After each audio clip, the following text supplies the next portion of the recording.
So in some sense to say to a public figure, oh, you figure out how all this sort of really complex stuff is going to bake out is really mission impossible. That's really the miracle of Silicon Valley, isn't it? Because you made the point in your book, and as I mentioned earlier, it's very much one way or another the military has either been a customer or a Mhm. funder of ventures, but in another economy, that's kind of where it would have begun and ended. But with Right, the Silicon Valley's genius is to take whatever it is, global positioning systems, and mhm, allow everyone to find their way.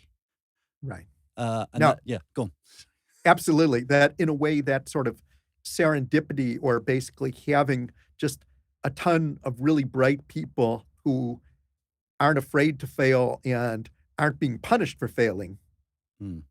being able to sort of play around in the sandbox and say, what is the next step that could be done with this? Fully cognizant of the fact that most of these ideas aren't going to work out. But Hmm. if one gets that right combination, it can be enormously powerful. But I still come back to the point that it's like there's only one Silicon Valley, and that's true even in America. Like if there were 3 or 4 Silicon Valleys, Mm, then maybe it would make sense for other countries to say, "We need one of these." But there's one. It looks like a real anomaly. Maybe I'm being too cynical. Maybe there are other clusters that are smaller there, and I don't know. I don't know. mhm, Um, yeah, but from a layman's perspective, it does look like a real, you've got America, global power, you've got Silicon Valley, one cluster, mhm. end of story, and everything else is just miles behind. Is that unfair? I hope so. I think the answer is it is unfair, right? That Okay.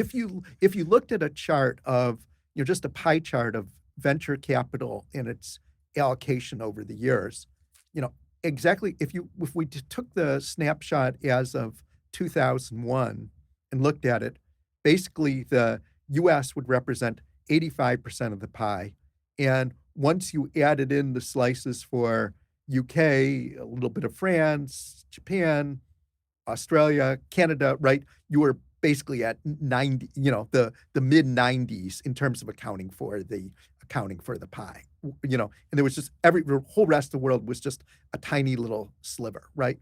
Today, when we look at it, or at least in 2022, what you see is the US is still the biggest piece. It's probably 40 something percent in terms of the pie, but we've got, any number of other slices of pie which are very significant. Obviously, China, the red slice being quite big, but today India is representing close to 10% of the venture capital investment around the world, and we see significant clusters in a lot of other places